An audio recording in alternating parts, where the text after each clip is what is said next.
Salen a la calle los cofrades de la oración en el huerto, una de las cofradías más reducidas en cuanto a número de hermanos en la ciudad, una verdadera gran familia que además después de, de buscar alternativas ha conseguido encontrar en esa sede, en el Carmen de Abajo, pues el lugar en el que echar raíces y en el que ir constituyéndose poco a poco como un nombre propio dentro de nuestra Semana Santa. La salida de este viernes, que siempre está un poco en discusión, don Fructuoso, por el hecho de esa rareza iconográfica, pero bueno, ellos de momento lo llevaron a votación y decidieron mantenerse aquí en el viernes, y además este año, después del acuerdo entre las 4 hermanos mayores de las cofradías implicadas, con un nuevo recorrido que ahora vamos a ver, muy llamativo, y que bueno, pues ha deparado más facilidades a la ciudad.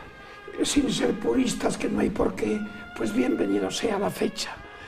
Pero en cualquier caso, y eso lo digo, en cualquier caso, la oración del huerto es de todos los días. Y esa escena difícilmente asumible de Jesús acobardado, sudando, nunca mejor dicho, la gota gorda, tan gota gorda que dice Lucas que parecía que le salía sangre. No es que diga que sudó sangre, no, eso es una falsa interpretación, sino que parecían goterones de sangre. Eso sucede pues cualquier día y a cualquier hora. El mural de Andrés Alén, que está ahí dentro de la iglesia, en la pared, explica el sentido de la oración del huerto. Y él tiene escritos en los olivos los nombres de muchos que han muerto bajo el dolor y bajo la noche. Va poniendo allí los nombres de muchos mártires en los olivos del huerto que él pinta. Esa es la oración de los olivos, la pintada dentro por Andrés Alén. Y esa es de todos los días y a todas las horas. Así que bienvenida sea. Pues bienvenida sin duda a una cofradía que desde la humildad ha sabido crecer, con vínculos muy históricos con la Veracruz, pero que también decidía emprender su propio camino, aunque mantiene desde luego el hecho de que su paso es una cesión, un depósito, en este caso generoso, de la cofradía de la Veracruz. Estamos viendo ese caminar, es un caminar muy bonito, el de este paso, que es un conjunto, como decíamos antes hablando de la Veracruz, pero es un conjunto muy de la Veracruz, porque en ocasiones, pensando las dificultades que tenía para salir los pasos, pues se decantaban abiertamente por figuras pequeñas. En este caso, pues no se sabe si quizá la imagen de Jesús pueda proceder del entorno de Alejandro Carnicero, Rafa, pero bueno, se sabe que el resto de figuras fueron la donación de un cofrade, de un hermano, que Juan Tenancol en el siglo XVIII completó así el misterio evangélico que nos ha relatado don Fructuoso. Sí, tenemos claro que la figura de Cristo es una figura del siglo XVII, posiblemente del año 1679, aparece en un inventario, y por eso pues sabemos que ya estaba realizada en esa fecha, en ese momento, y el resto de las figuras que le acompañan pues se realizarían o serían posteriores. Se hicieron en el siglo XVIII, en 1727 nos consta que Juan Tenancol pues fue el que realizó la ejecución de las figuras, parece ser, ¿no? El tema es muy curioso. No es el único, es una típica representación también de la escena, ¿no?, con el ángel ofreciéndole la copa a Jesucristo, mientras el resto de los discípulos pues estaba dormido. En teoría deberían de estar de guardia y Jesús se lo recriminará después, pero pues se habían dormido, y está muy bien representado, quiero decir, ese momento con los discípulos ahí recogidos, recostados, el uno en el otro, mientras Jesucristo pues está pasando su propio o está pues aceptando, digamos, tener que beber el cáliz que se le ofrece, que no es para nada agradable. Ese es el gesto, don Fructuoso. Si puede ser que pase de mí este cáliz, pero si no, pues hágase tu voluntad. ese parece que es el momento que ha plasmado el autor. Sí, para nosotros creyentes cristianos no tenemos respuesta para ese misterio de qué pensó Jesús ante lo que él veía como inevitable ya. Una vez conocida la traición de Judas y el acuerdo con los sumos sacerdotes, pues sospechaba su muerte o un descalabro grande, y eso desbordaba sin duda su previsión y sometió a prueba pues toda su conciencia de sí mismo. Pero ahora me fijo en otro misterio más pequeño, en los tres dormidos.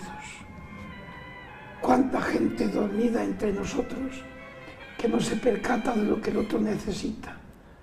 ¿Cuánta gente dormida en su propia casa que no se da cuenta de lo que la mujer o el marido o los hijos o el abuelo necesitan? ¿Y cuánta gente en el mundo dormida que oye noticias, se da la vuelta en la cama de su comodidad y ni se preocupa?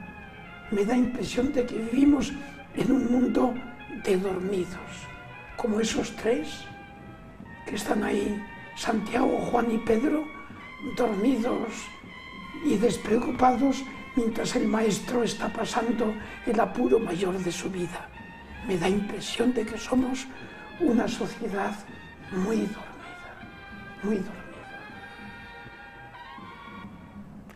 Estábamos escuchando también de fondo el sonido de la banda de cornetas y tambores Amor y Paz, que nos visitaba este miércoles aquí en nuestro estudio, y por el hecho por el que les estaremos siempre agradecidos. Y aquí tenemos uno de los hechos distintivos de esta cofradía, que también ha apostado definitivamente por incorporar a nombres propios de la cultura a sus enseres procesionales con otro estilo. Estas son las famosas cruces eucarísticas de Andrés Alén, que también realizó una para Amor y Paz, de la que es miembro, y aquí en esta cofradía en la que ha encontrado una particular simbiosis, como nos decía don Fructuoso, con ese mural que ahora permite la exposición permanente del paso dentro de la iglesia del Carmen de abajo, pues también sale en este caso con tres cruces, en lo que es una aportación muy interesante, al igual que por ejemplo las de Jerónimo Prieto al Cristo de la Liberación. Es una manera de demostrar que hay camino por el arte, y además arte salmantino, sin necesidad de ir a supermercados cofrades, con perdón de la expresión. Sobre todo eso, arte salmantino que bajo mi punto de vista un poco hace falta en nuestra pasión, en nuestra Semana Santa. Al hilo un poco de tu comentario, Paco, de una gran familia, es verdad, los hermanos de la Cofradía de la Oración en el Huerto son una gran familia. Yo conozco a varios de ellos, la Junta de Gobierno, Primi Moya, presidente de la Cofradía, Nico, varias personas que se tratan, se cuidan como ellos, como entre ellos verdaderamente como una familia, y lo vemos cada tarde noche del Viernes Santo. La Cofradía de la Oración en el Huerto es humilde, igual que muchas cofradías en Salamanca, pero han sabido encauzar un poco esa humildad desde su nueva sede, desde el Carmen de abajo ya hace varios años, pero ahí han encontrado asentamiento, han encontrado simiente para que la cofradía tire hacia adelante, y así es, lo vamos viendo de año en año, cada vez más hermanos en la calle, siguiendo a este paso humilde también, por decirlo así, un poco en comparación con el resto de las imágenes que salen en esta tarde-noche del Viernes Santo, pero la verdad, y más en este Viernes Santo, ¿no? Estas imágenes son un poquito históricas, puesto que, como decíamos, cambio de itinerario a raíz de, bueno, pues, de los encuentros y un poco retrasos que se han ido produciendo estos años. Bueno, pues los 4 hermanos mayores de las cofradías implicadas en esta tarde del Viernes Santo se pusieron a la mesa, y yo una conversación que tuve con Santiago Gerbós, el hermano mayor de Jesús Nazareno que veremos después, a mí me dijo: lo arreglamos en media hora. Y entonces, cuando 4 personas quieren arreglar los problemas, se arreglan enseguida. Bueno, pues esta tarde-noche lo hemos visto. La oración del huerto va por Rector Espera B, después tirará por Tentenecio, imágenes preciosas, y decíamos un poco eso, ¿no? La novedad en cuanto al recorrido. Y otra cosa también que a lo mejor mucha gente se ha preguntado, bueno, cuando vemos los reposteros en la Plaza Mayor, ¿no? Bueno, pues hay un repostero nuevo, aparte de la nueva cofradía del Cristo de la Humildad, que veremos el año que viene, si Dios quiere, en el año 2018. Bueno, pues es el nuevo repostero también de la Cofradía de la Oración en el Huerto, puesto que el año pasado se cambió ese logo, ¿no? Ese anagrama de la hermandad, incorporando el de la Orden de los Carmelitas, puesto que el Carmen de abajo está gestionado por los carmelitas, como estamos viendo ahí, tanto abriendo cruz de guía como detrás del paso en la presidencia. En este caso es efectivamente la Orden del Carmen, los que conocemos en la ciudad como Carmelitas Calzados, y además se ha involucrado mucho en la cofradía. No solo les ha cedido ese espacio pues importante para que el paso, cosa que no se conocía en Salamanca, porque estaba como todos en el depósito de la Veracruz, en los talleres donde se conservan los pasos, pero no se pueden apreciar. Eso también yo creo que va a la larga a generar pues más interés por esta cofradía, más interés por también salir acompañando este momento. Y aquí una demostración, pues bueno, que no hay ninguna calle que no pueda ser útil a la Semana Santa. A veces, como decías, en el Viernes Santo todo el mundo se empeñaba por ir por los mismos sitios, y aquí un ejemplo, pues como ese monumento señorial de la Casa Lis, que quizás no hubiera visto pasar antes su fachada sobre una procesión, pues ahí la tenemos. Y impresiona, Rafa, una reflexión que me viene a mí al hilo, hablando de la Orden del Carmen, pensar lo que sería el convento de San Andrés, en el que, entre otros, pues sabemos que durmió Santa Teresa la noche que vino a Salamanca a fundar su convento descalzo, en este caso, viendo lo que era una pequeña capilla, que es lo que hoy es la iglesia del Carmen. No en vano era el Escorial salmantino, se decía. Pues sí, debía ser tremendo, y además con la obra de al lado, que es el convento de San Esteban, que también tenía lo que actualmente es la sala de Santo Domingo, pues con esa impresionante obra también del siglo XVI, pues la zona, digamos, la manzana, debía ser bastante impresionante, bastante tremendo. Estaba pensando también que dentro de la iglesia del Carmen de abajo, pues hay una obra también de Alejandro Carnicero, la Virgen que realizó, la Virgen que está en el altar, pues también era una obra suya, una Virgen de bastante calidad, está muy bien realizada, sobre todo la zona en la cual ella se elevaba sobre esos angelitos y demás, especie de bola, pues era bastante interesante esa obra. Lo que pasa es que a mí me da la impresión también, y estaba pensando también, que a veces es una pena que muchas de las obras no se pueden observar perfectamente. Yo sé que no es momento de museos, lo mismo, porque estamos en una crisis, pero no me importa lanzar la idea. Es decir, no podríamos tener un museo de Semana Santa en Salamanca que reuniera obras que son difíciles de contemplar. El otro día comentábamos que hay que pagar por ver el flagelado, recogiendo las vestiduras en la clerecía. Cuando somos, como decíamos, pues somos de aquí, lo hemos visto siempre y nos gustaría volver a verlo.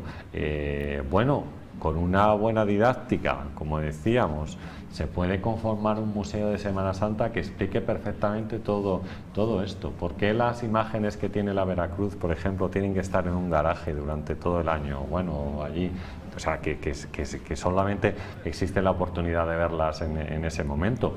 Tenemos suficiente calidad en muchos de los pasos para que las imágenes se puedan exponer. Bueno, es una pequeña idea, por supuesto. Yo sé que es un momento muy complicado, pero seguro que esto se ha hablado más de una vez. Y hay algo parecido. El actual Consejo Rector de la Junta de Semana Santa, con José Cornejo a la cabeza, una de sus ideas era realizar un centro de interpretación de la Semana Santa de Salamanca, llámase museo o de alguna forma, pero bueno, una de las ideas era eso, era un poco eso de centro de interpretación de la Semana Santa. Yo no sé si llegar a museo o no. Sí que es verdad que en Salamanca es un poco complicado en ese aspecto, puesto por lo que decíamos antes, hay muy pocos grupos escultóricos y la mayoría son imágenes unitarias. Lógicamente, claro, las imágenes de devoción no las vas a llevar a un museo, es bastante complicado, eso es.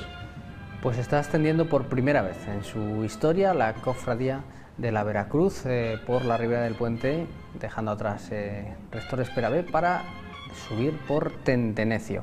Era ese momento histórico del paso por delante de la Casa Lis, como veníamos apuntando, y ese plano sensacional que veíamos tan fructuoso del sol entrando y saliendo en el olivo, bueno, pues nos habla también, no sabemos, esto según el relato, como apuntaba Rafa, pues se tuvo que producir de noche, pero son esa serie de escenas, de momentos en los que parece que estos conjuntos realmente cobran vida cuando interactúan con el sol, claro, con la luna. De repente llega la luz, sea en forma de luna o en forma de sol, y cambia el sentido, la forma, los volúmenes, los contrastes, y se descubren nuevos matices de cada paso. Por supuesto, incluso el fondo que hay detrás de cada cuadro constantemente pues hace cambiar pues la percepción de la escena del cuadro. Por eso a veces en Salamanca, según lo que se vea detrás, al ser tan monumental y con una piedra además tan fácil para la estética, pues los pasos cobran alma, vida y hasta una belleza que no se descubre cuando están parados en cualquier sitio y quietos. Es la ventaja de la calle en una ciudad hermosa, que engrandece y enaltece todo lo que por ella pasa.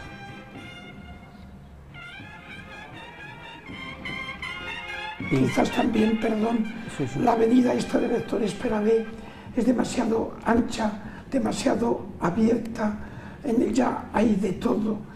Hay muralla, hay bajada de la muralla en rampa a lo largo de 15 metros, hay luego autobuses, coches, aparcamientos, otra acera más tarde, y claro, la procesión desaparece, eso no lo llena nadie. Por eso este espacio es difícil para la cofradía, difícil. Si pudieran dar un salto y ponerse en la cuesta de Aníbal, pero creo que no es posible. Yo al hilo un poco del comentario de don Fructuoso en cuanto a avenidas grandes y demás, bueno, nosotros, la Hermandad del Vía Crucis, tenemos dos grandes avenidas, como tampoco todo el mundo sabe. Queda otro remedio, claro, Filiberto Villalobos y la avenida Villamayor. Entonces, al igual que la Hermandad del Silencio Pizarrales, desde donde baja hasta donde llega. Pero yo creo que en Salamanca deberíamos de cuidar un poco más los detalles de esa puesta en escena. Por ejemplo, yo conozco otras Semanas Santas, me estoy refiriendo principalmente a la Semana Santa de Zamora, donde allí se cuida al máximo la puesta en escena, por decirlo así, entre comillas, de las procesiones. Allí se tapan las señales de tráfico al paso de las procesiones. Pero da lo mismo que sea en un barrio o que sea en el centro. Aquí la mayoría de las procesiones es en el centro. Tenemos muy pocas señales de tráfico. Yo me estoy acordando, por ejemplo, una a la entrada de la Rúa, otra al final de la Rúa, a la altura de San Martín. Es decir, hay muy pocas señales. No cuesta nada, no costaría nada que esas señales se taparan, al igual que hacen en Zamora, por ejemplo, con una tela negra como muestra de respeto al paso de las procesiones. Ganaríamos mucho en eso. Igualmente, yo sé de cofradías, de hermandades salmantinas que se han solicitado hace años, como es apagar las luces al paso de las procesiones. Yo creo que ganaría mucho en estética, ganaría mucho en no sé, en meterse, ¿no?, en la procesión, en vivirla, en sentirla un poco más. Yo creo que ahí tenemos todavía margen de mejora en ese aspecto. Llega ese tramo de la calle Tentenecio, la casa del Cabildo, y el paso por la casa de la Pizarra es un paso más estrecho que el de Amor y Paz que veíamos en el Jueves Santo, pero bueno, aún así siempre es un momento complicado el de esta ascensión, que les hemos llevado a sus casas, y aquí dejamos a la cofradía del Huerto, de la Oración en el Huerto, para que continúe ese recorrido por el centro de la ciudad.